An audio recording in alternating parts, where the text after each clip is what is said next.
baby chicks.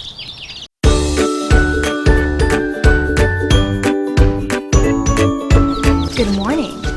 It is a beautiful Saturday morning, and I wanted to make a video about chickens.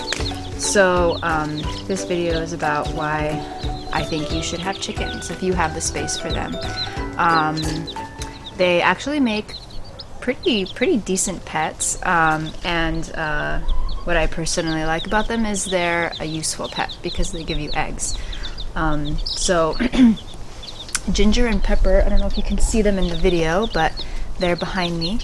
They were my first two chickens. I love them very much. I think what makes chickens so great to have is, like I said, they produce eggs, but also they're very entertaining and fun to just watch, easy to take care of. They can be a little messy if you let them graze just throughout your whole backyard. They poop all over the place, but if you have like a confined space for them, and you clean it out every so often, not even that often, they're a relatively clean animal. Birds tend to be just on the messier side in general, but I honestly don't have to clean their pen that often. I just make sure they always have food and water and collect their eggs, and that's it. And they can be pretty friendly and docile if you kind of handle them a lot, so that's really good too. So I actually went to Farm Supply yesterday and waited in line to get chicks because chicks are in really high demand right now. I don't know if that's because of the pandemic or if that's just always a normal thing. So I waited in line and I was able to get nine little new chicks. And I'm gonna show you guys the chicks and show you guys my lovely ladies over there. So now if you're gonna get chicks or chickens, it is good to do your research, and depending on what you're looking for, there are people who are really looking to just have them pretty much as pets, in which case, their egg production is not as important. Maybe their temperament is something that's more important to somebody that's looking for a pet. If you're looking for a chicken that's a really good egg producer, that's what you want to look for. So every breed is different, so it's important to do your research. But generally, the care of chickens is pretty much the same across all the breeds, so you don't have to worry about getting them like different food and stuff. Although if you are raising chickens for laying eggs, there is specific food that you buy them for that purpose. So, without further ado, I will introduce you to my lovely little chicks. The first one I got,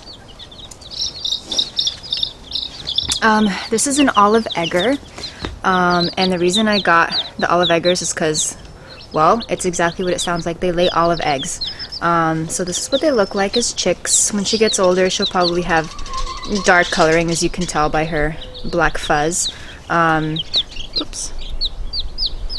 So olive eggers are, temperamental wise, they're docile and friendly, and they're decent egg producers. Not the best, but they're okay. But they do lay those olive colored eggs, which makes them kind of unique. And they're not a particularly big bird either, so they're not really good for meat production if that's what you're looking for, which some people are. So that's my olive egger. I have a speckled Sussex as well. I have a few of these. These are very good egg producers. They're also considered docile and friendly if you handle them a lot. Again, they're good egg producers. You get 4 to 5 large brown eggs per week with one of these gals. And I believe they can lay into the winter months, maybe. I may be getting that wrong. But just like their name sounds, speckled Sussex, when they get bigger, they kind of have a speckled feather pattern. So that's my speckled Sussex.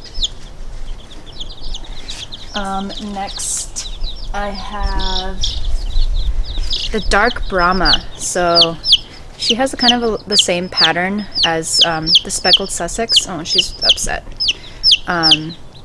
Although she is slightly bigger, I don't know if you can tell. This chicken is actually a fairly large chicken, and they were kind of originally meant for meat production. So if that's what you're looking for, this could be a good option.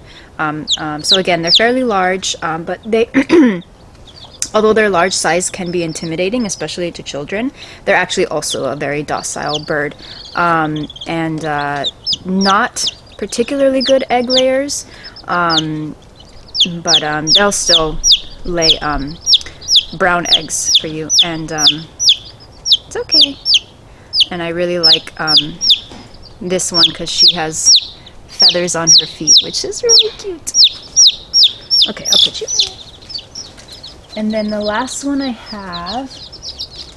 have no idea what breed this is. I asked what, because I saw that they had a bunch of these, and I asked what it was. They had no idea either. So this is a fun mystery little chicken. So I guess we'll see what she looks like when she gets bigger, and I'll probably take a video later on too, a follow-up video, just to see how they're doing. Show you guys how they're doing as they get older. But for now, they're just really fluffy and cute. But again, you know, it's important to know that they are animals that need to be cared for. So they're fluffy and cute when they're little. You still have to care for them when they're older too. So now I will show you. Actually, first let me cover care for chicks. So I'm outside right now, but when they're this small, you do want to keep them inside to protect them from the cold. So they will go inside as soon as I'm done videotaping. You do want to have a heat lamp for them when they're very young. The first couple weeks, you want to have this on them pretty much all the time because they do need a lot of warmth. They would normally be getting that from their mothers, but so you need to provide this for them when they're very young. Obviously, food and water. There's special chick starter food for them, which you can buy at any feed supply store, and water.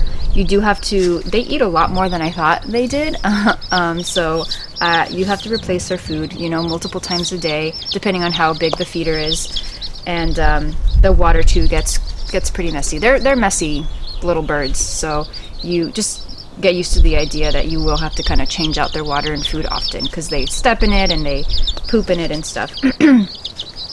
And as far as, you know, when they're really little, you don't have to have a very tall box because they can't jump over anything.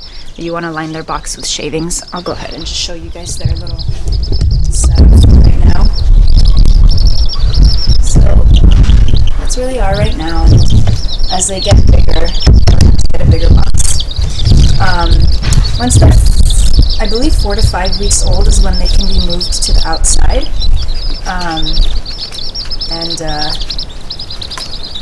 I don't know if I will be able to put them with my bigger chickens at that time, or if I have to keep them separated. I still have to look into that. So those are my chicks. Now let me show you my older ladies over here. So here we have, can you see them? Maybe. There they are. Ginger and Pepper. Ginger is the brown chicken. I believe she is a Rhode Island Red, which is a very popular breed of chicken. Very good egg layers. Pepper is the black chicken, and I am actually not too sure what breed she is, but both of these are fairly good egg layers. When they first started laying, I was actually getting an egg per day for each of them, and then they went into their molting period, and ever since then their egg production went down. So now they're laying probably an egg every other day, which is still pretty good, but luckily I'm not a big egg eater, but I like the idea of being able to give eggs away and stuff, so that's why I got more. And then this is their coop, of course, that we made for them, which we may have to find a bigger one for the rest of the chickens. But They are pretty happy chickens. Actually, I do let them out. And they know the drill. So they love to graze the yard and pick at the grass, and they're just really happy. Yeah, I highly recommend chickens as pets, chickens as producing eggs for you, even as meat. Some people do want that.